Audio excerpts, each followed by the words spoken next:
Hi guys, nandito kami sa LaNay restaurant dito ulit sa Eastridge.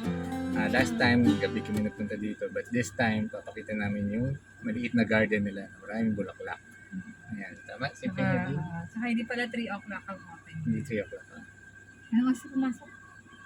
11? Oh, mga lunch time. Lunch time. So, hindi pala Maaga. 3 o'clock. Anyway, ito ang mga flowers ng LaNay.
Ito na yung sabaw. silog sa'yo siya.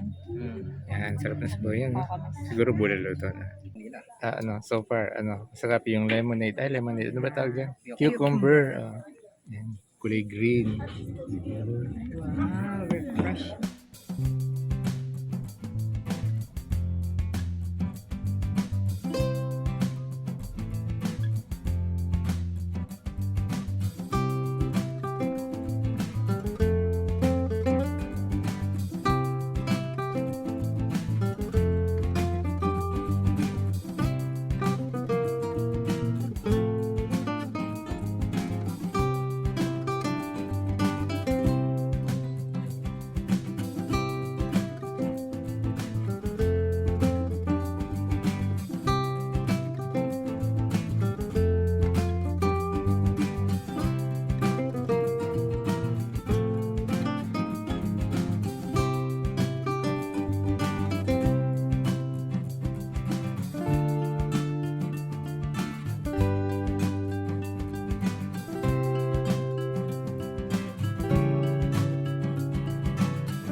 Simpleng Hardin. Ang daming halaman dito. Ang ganda, no?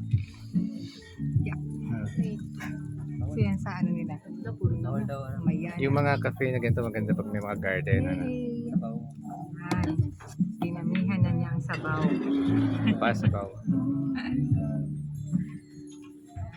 Guys, ito na yung aking in-order na pares. Pares kami ni Daddy. Pares. Yan, pares. Chicken ni Simpleng Hardin. Ang laki, oh. Ang laki, oh. Na, maubos mo ba yan? Maubos mo ta? Hindi. I mean, Kailangan ko busin kasi timad ako, di ba?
Focus talaga, Daddy. Oh. Nag-enjoy ka ba sa LaNay? Yung garden nila? Oo, nabigyan ng hustisya yung aking in-order na food. Minsan kasi yung chicken, alam nyo, pag binili sa grocery o sa supermarket, Oo, minsan yung frozen, di masarap eh. Frozen na Pero ito, lasa. okay siya. Okay siya. Yung garden. Oo, madaming plants. Hmm. Yung isa sa mga nakakaganda ng place, nakaka-relax. Kaya, punta kayo dito sa LaNay. Sa harap ng Coffee Rush. Hindi naman harap na harap. Daming, Yes, yun na maganda sa mga cafe na maraming halal. Yan, dito. Okay. Mas masarap ang food. Thank you for watching Simpleng Hardin.